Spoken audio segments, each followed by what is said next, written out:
Alright, what is up everybody? Grizzgoat here, back with another speed build. Today we are building the Capuchin monkey exhibit in the Victorian style greenhouse that we built last episode. We're just gonna find out our perfect little group. Our gaggle of Capuchins that we're gonna be putting in this exhibit. If I measured correctly, the size of it should be fine for like 4 or 5. Hopefully they have some room to grow because I'm not the best at maintaining the zoo. I just like to build the stuff. You'll find in this video that we do not stick with the concrete floor that I had in there, or limestone floor. It's just too hard to work with the terrain, all that stuff. At this point in the zoo, the path system is not cooperating with me. And just trying to figure it out was giving me such a headache. If you know how to fix this, leave that down in the comments, because I have struggled with this multiple times.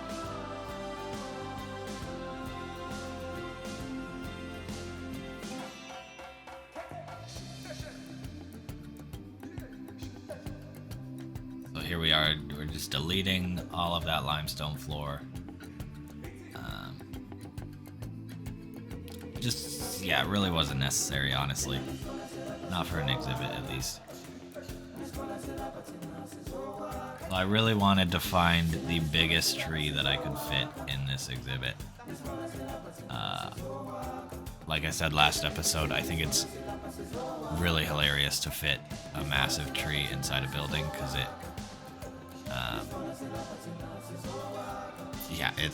just looks ridiculous to me. But I settle for some just kind of average sized trees. I started thinking I don't know if the Capuchins can jump over that glass wall, but if anyone can do it, it's the Capuchin monkeys. So we got them in there. We're just fixing the terrain for them. We're gonna have to add some climbing height for them. So I add a little kind of sitting area in the tree, held up by a support.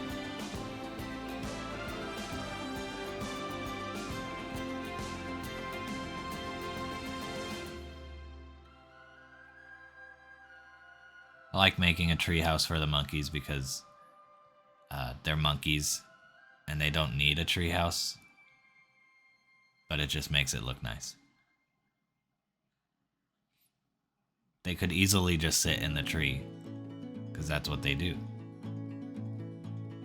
So we're breeding lazy monkeys is what I'm saying. So now we're just adding some of these climbable vines around. Hopefully it'd be nice to transport them from tree to tree without having to touch the ground. I know if I were a monkey, that's how I'd want it, so. I guess we are kind of all monkeys, so. Maybe that's how I should have it.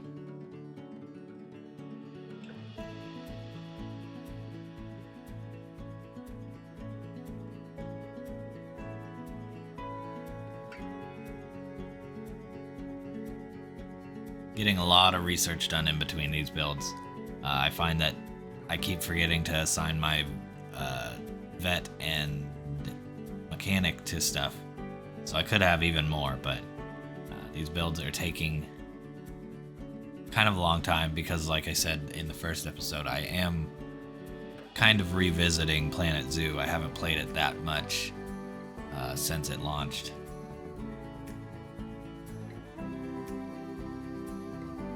And apparently people are complaining about the price being too low. I'm not sure who would ever complain about a ticket price being too low, but the good citizens of Planet Zoo, let me know.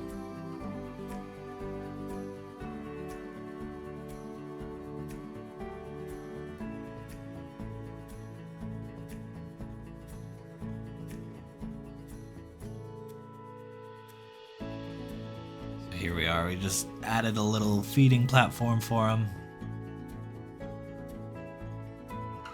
Added some vines so they can climb up there. Nice and easy. And then later on you'll see that I add a platform in the back because the zookeeper could not put the food up there. Turns out our zookeepers are not 10 feet tall, so can't just dump the food up there. I thought maybe I had a guy who was tall, but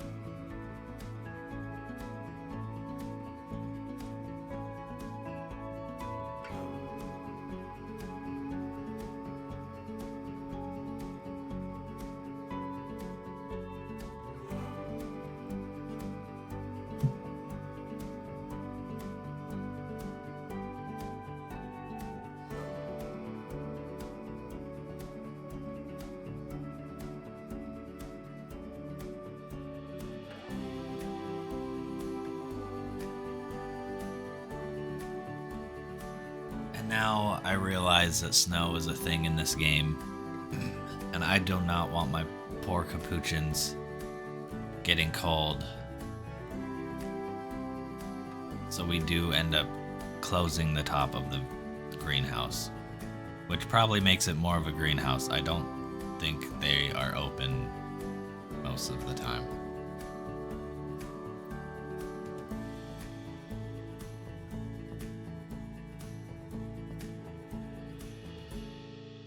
Adding a heater to get them warm. So we don't want any frostbitten Capuchins.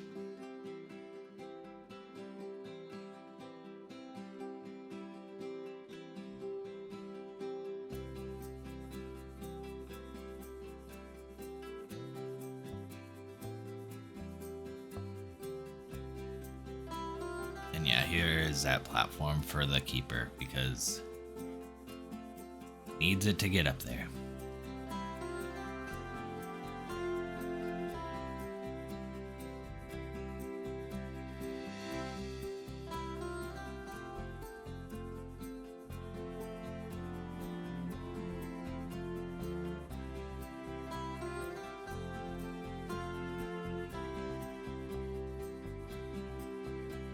I really need to go through and make some work zones. I think I'm realizing how important they are.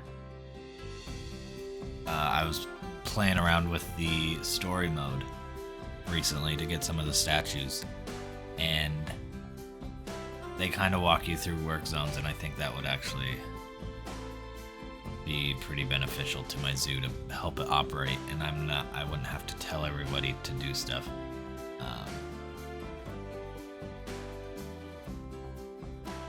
My whole staff just seems to be a bunch of slackers.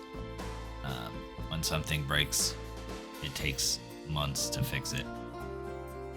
And we can't have that in this zoo. Not in Grizz Zoo. Grizz Zoo? Grizz Zoo. Not in this Grizz Zoo. No slackers.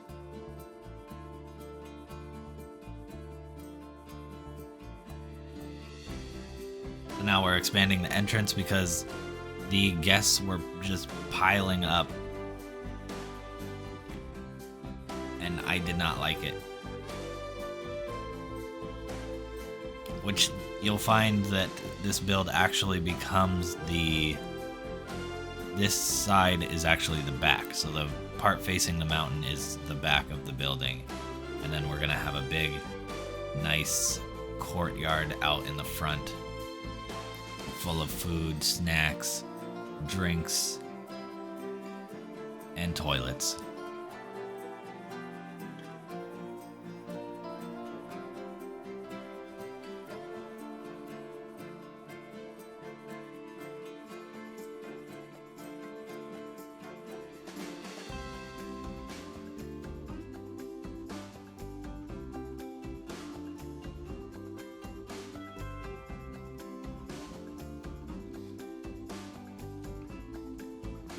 Plopping down some educational speakers. When we do the exhibit on the other side, we'll have pretty much the exact same mirrored look. So we'll have the exhibit and then a speaker and I have the range set to where it only really covers half of the building at a time. So the educational speakers don't overlap, which is awesome. Adding the exhibit signs. Stealing the design from the buffalo.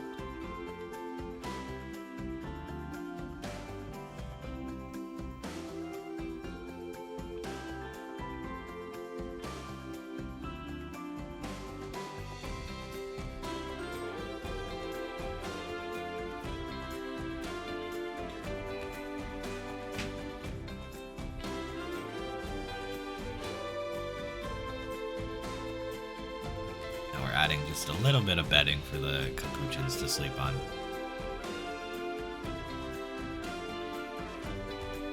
Because they are just a bunch of divas.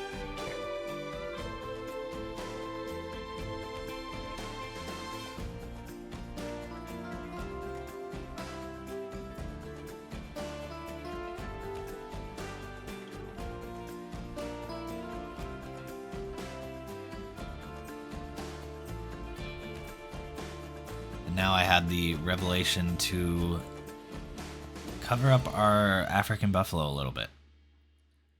So here I am making just like a makeshift little overhang for the kind of the sides. Then I realized I was blocking my beautiful mountain, although you can still see the Grisou back there. I decided to move it to the side, I believe.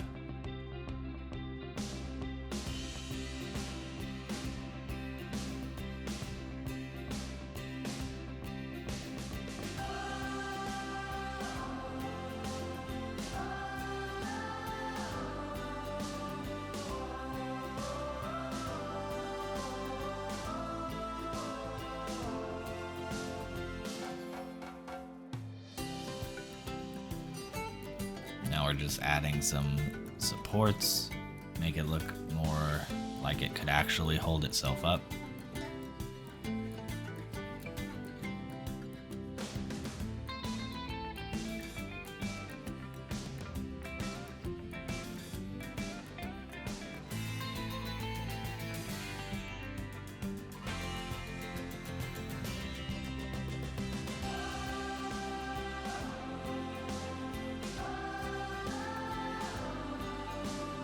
Just gonna copy that to the other side.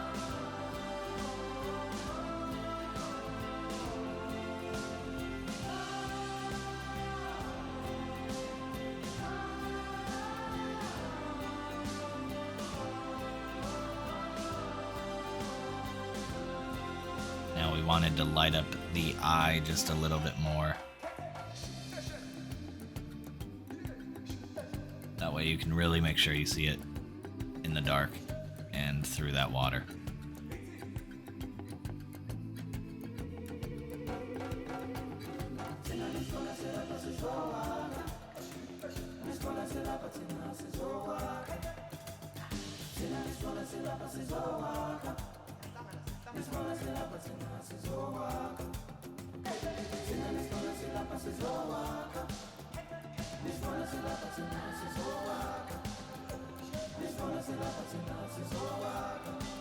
And now my education was really low in the zoo, so I'm just adding some speakers to, since the guests really want to just kind of pile up on the ramps, I added some speakers to the ramps. And this is where I'm going to end the video, guys. If you made it this far, please like and subscribe. That would be awesome. I should have another video coming out pretty soon. I think you're gonna like it. We add another exhibit to the Victorian greenhouse, and we have a massive build coming up. So stay tuned for that. Peace.